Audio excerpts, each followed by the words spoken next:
success. We're just 3 days away from the NFL draft. The anticipation is revving up. While Cam Ward is all but guaranteed to go #1 overall to the Tennessee Titans, the rest of the board is up in the air, folks. We're particularly interested in where the other quarterbacks land, especially Shedeur Sanders. ESPN NFL draft analyst Field Yates made a bold prediction about the quarterback draft order, saying this: Dart or even Chuck could go ahead of Sanders at QB2. I've spoken with people around the league who think it's possible Dart winds up following Miami's Cam Ward among the passers, regardless of how highly rated a quarterback is on our own boards.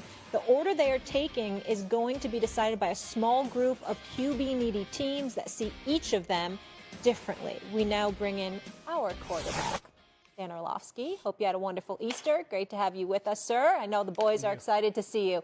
Dan, would it be a mistake if Shedeur is the third quarterback off the board? What's your take? I would say no. There's a couple of reasons why.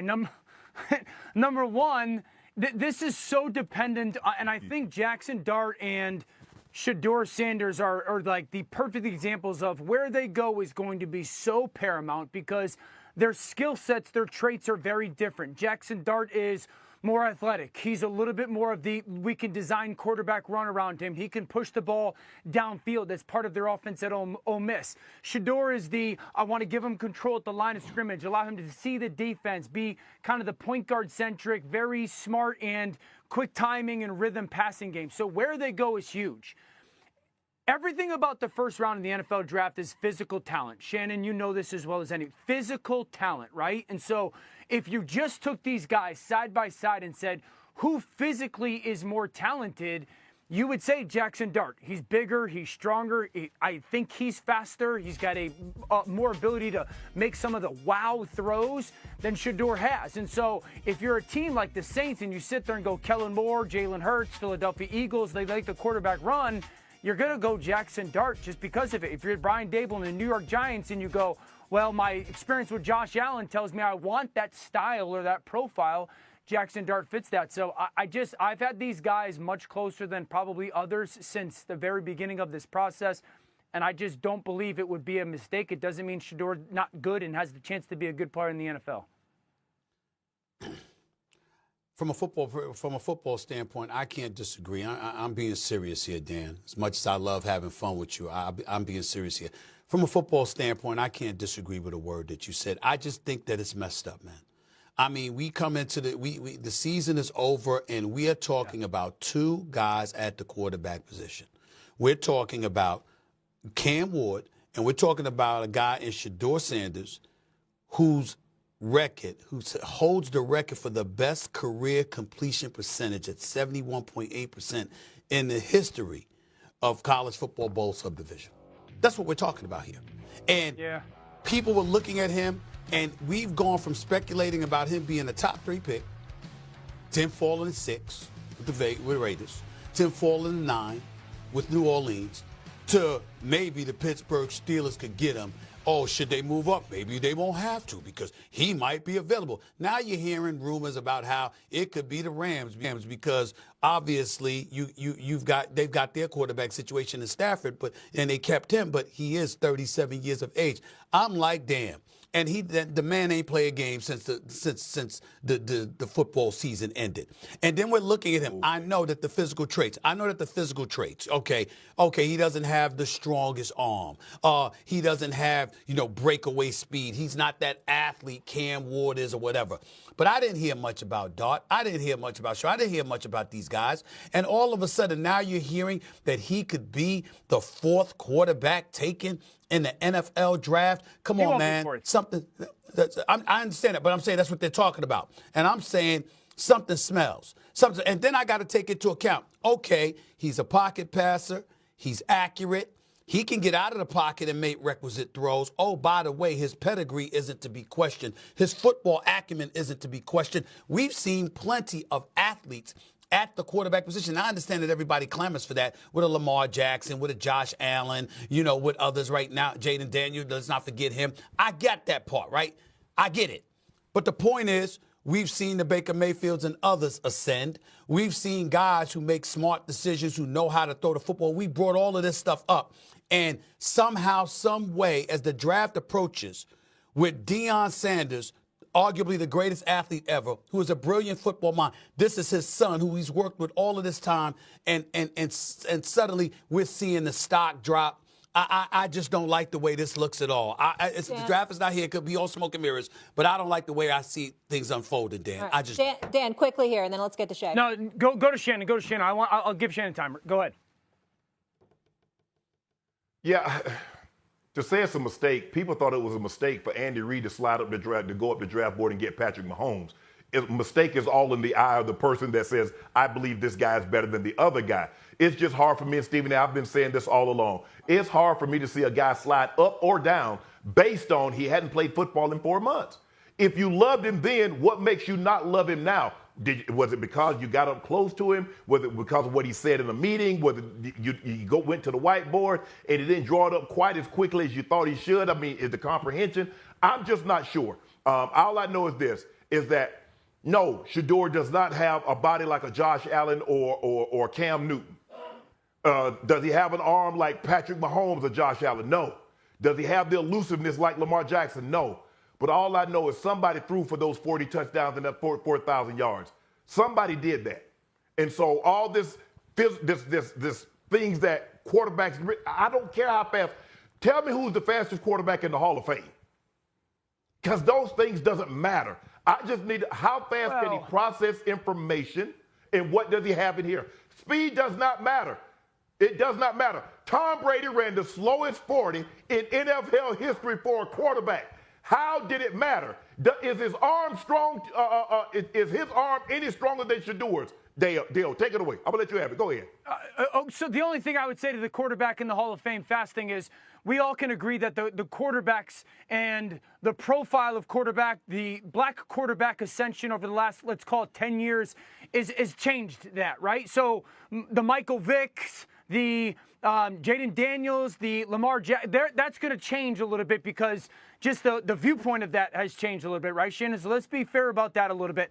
A couple of things. Number one, Stephen A., you bring up the completion percentage. This is why I've said it's a difficult evaluation. I think he threw like 900 passes at Colorado. Over 55% of them were at or behind the line of scrimmage, or like under 5 yards. So the completion percentage is going to be up. That's not a knock on him. The second thing I'd say is you bring like Baker Mayfield and Jared Goff. And this is why I really think it's important for everyone to understand. If you're Shedeur, you'd rather go 9 to the Saints than you would 3 to the Giants. I want to go to a place like Baker and good offensive line, really good offensive mind and play caller and Kellen Moore, and good perimeter players in Shaheed and Chris Olave. So like I'd rather have that as a quarterback. The last part is this. Because you guys both mentioned if you loved them 4 months ago, how do you not love them now? Teams might. But at the end of the NFL season, that's when they really dive into the evaluation of these kids. And they might not have known a ton about a Jackson Dart or a Jalen Milroe. And after watching the tape, they go, wait, we still really like Shedeur, but we really like what these guys might be, Jackson Dart and Milroe. That's all. That's the only thing I'm going to say is just because you might like those guys more now, it doesn't mean you don't still like Shedeur. Well, Dan, that's hard to embrace. I'll close by saying that. That's hard to embrace, and here's the reason why.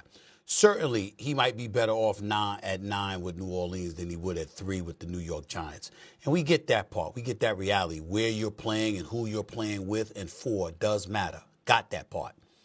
But the evaluation process, to watch your stock diminish, where there are questions about your attitude, there's questions about your level of production, and it's like, wait a minute, it didn't exist months ago.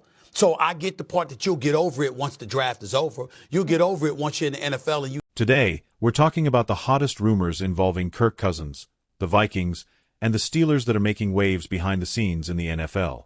Renowned journalist Adam Schefter stirred things up by including these two teams in the debate over the future of the Falcons QB.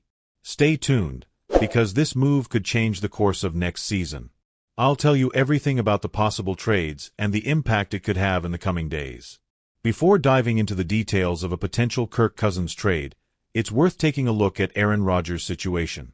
He has been constantly linked to the Vikings and Steelers, with speculation about his willingness to take a pay cut to facilitate a trade. This creates even more uncertainty, especially considering the impact Rodgers or Cousins could have on either of these franchises. Now, it's crucial to understand how this affects the plans of the Vikings and Steelers before discussing Cousins' future. As the potential Kirk Cousins trade gains momentum, some details are emerging about Aaron Rodgers' situation, as it seems he is willing to play for a reduced amount of $10 million, something that could directly affect Cousins' negotiations. According to Schefter, the Falcons are looking for partners willing to pay a significant portion of Cousins' contract, which still has $45 million in guarantees. As a result, the amount that teams like the Vikings and Steelers would be willing to pay could directly influence the type of compensation the Falcons would receive. All of this, of course, takes into account the decisions these teams must make to strengthen their rosters. What do you think about all this? Do you think the Vikings or Steelers should take the risk and pay part of Kirk Cousins' contract, or would it be more beneficial for them to go after Aaron Rodgers for a lower price? Leave your opinion in the comments, and don't forget to share your thoughts on which quarterback would be best for these teams in the near future. Now, let's get to the main news that's generating a lot of speculation: the possibility of a trade involving Kirk Cousins. The scenario is heating up, and the teams most linked to him are the Vikings and Steelers. Let's break down the details of this trade and what it could mean for Cousins' future and these two franchises. Kirk Cousins, currently with the Atlanta Falcons, is at the center of a move that could shake up the quarterback market. Adam Schefter raised the possibility that the Vikings or Steelers could take on part of Cousins' contract, which still has $45 million in guarantees, in exchange for a lower draft compensation. This strategic approach is interesting, especially considering the Vikings were already linked to Aaron Rodgers, and the Steelers have been seen as possible destinations for veteran quarterbacks. The decision to negotiate with Cousins, either as a starter or as a mentor for a young QB, could be a key move for both teams. The potential Kirk Cousins trade could have deep implications for the two involved franchises. For the Vikings, this move could be a strategic chess game. They could bring Cousins in for a transition season, giving time for their young QB, J.J. McCarthy, to develop. On the other hand, if they go for Rodgers, the savings on his salary could provide more flexibility to strengthen the roster. For the Steelers, a veteran like Cousins could be an immediate solution if they're looking for an experienced QB. Both teams face challenges and need to carefully evaluate how this move would impact their long-term plans. What do you think about this move? Should the Vikings and Steelers bet on Kirk Cousins, or would it be more interesting to look for a cheaper solution and focus on other team needs? Comment below your opinion on what the best decision for these teams would be. We're curious to know what you think about the future of Cousins, Rodgers, and the impact of this on the quarterback market. Stay tuned, because quarterback moves can change at any moment, and the Vikings and Steelers are at the heart of these discussions. Don't miss the next updates on Kirk Cousins' future and the impact on the teams. See you in the next video with more news and analysis on everything happening in the NFL.